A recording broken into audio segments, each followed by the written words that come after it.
दिल्लीत काल बैठक झाली उशिरापर्यंत, काय तोडगा निघाला, काय चर्चा फॉर्म्युला मिळाला? दिल्लीतली बैठक ही सकारात्मक झालेली आहे. एकाच बैठकीत सगळे निर्णय होतील अशी परिस्थिती नाही आहे, पण मी हे म्हणू शकतो की 80% आमचं काम हे कालच्या बैठकीत संपलेलं आहे. 20% जे आमचे आता म्हणजे बसलो जरी नसलो तरी ते आपापसात फोनवर चर्चा चालली आहे. ज्या काही थोडे बहुत आमचे विषय राहिले आहेत, मला विश्वास आहे आम्ही लवकरच हे पूर्ण करू शकू. राज ठाकरे म्हणाले दुसऱ्याची पोरं सध्या खांद्यावर खेळवले जाण्याचा प्रकार सध्या महाराष्ट्रात सुरू आहे अशा पद्धतीने. भाऊ, बाळा नांदगावकरांनी हे पण म्हटलेलं आहे की जर काही चांगलं होणार असेल तर भाजपसोबत जायला काय हरकत नाही. असं आहे की या संदर्भातली आमची भूमिका ही आम्ही यापूर्वी देखील सांगितलेली आहे की आत्ता मनसेने जी काही व्यापक भूमिका घेतलेली आहे ती भूमिका आमच्या विचाराशी विसंगत नाही आहे.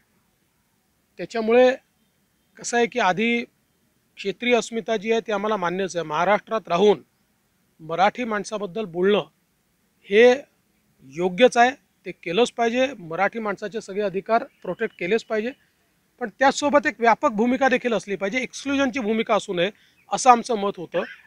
आणि मराठी माणसाच्या हक्कांसोबत आज एक हिंदुत्वाची भूमिका ही त्या ठिकाणी मनसेने घेतली आहे. त्यामुळे त्यांच्या आणि आमच्या भूमिकेत फारसं अंतर राहिलेलं नाही आहे.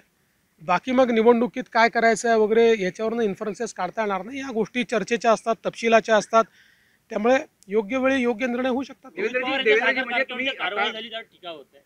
मला काय माहिती, माझा काय संबंध आहे? 3 जणांसोबत आता चौथा व्हिडिओ येणार मनसे, तुम्ही जे संकेत देता त्यावरून मी कुठलेच संकेत तुम्हाला दिलेले नाही. तुमचे डोके क्लिअर केले आहेत मी. तुम्ही जे अंदाज 25 आलवता त्याबद्दल तुम्हाला मी काय फॅक्ट आहे हे एवढं सांगितलेलं आहे. जाहीर होण्याची कधीपर्यंत जाहीर होण्याची शक्यता, किती दिवस तरी अंदाजे? आचारसंहिता लागायच्या आधी व्हायला पाहिजे. प्रकाश आंबेडकरांनी काँग्रेसवरही टीका केली आहे. त्यांनी म्हटलं की काँग्रेसचे नेते सुपारीबाज आहे आणि भाजपवरही टीका केली आहे. साहेब आंबेडकर साहेब कोणाबद्दल काय बोलतात, कधी बोलतात या संदर्भात मी काय सांगू. मी एवढंच सांगतो की आमच्या शुभेच्छा आहेत बस. कोस्टल रोडचं सोमवारी उद्घाटन, कल जो बैठक हुई दिल्ली में, क्या चर्चा हुई, क्या निर्णय? देखिए, कल जो बैठक हमारी हुई है इसमें बहुत सकारात्मक चर्चा हुई है. मैं ऐसा कह सकता हूँ कि 80% तक सारे मसले हमारे हल हुए हैं. हाँ, 20% अभी बाकी है जिस पर हमारी बातचीत चल रही है, लेकिन मेरा विश्वास है कि वो मसले भी हम हल करेंगे और एक अच्छा अलायंस हम लोग तैयार करेंगे.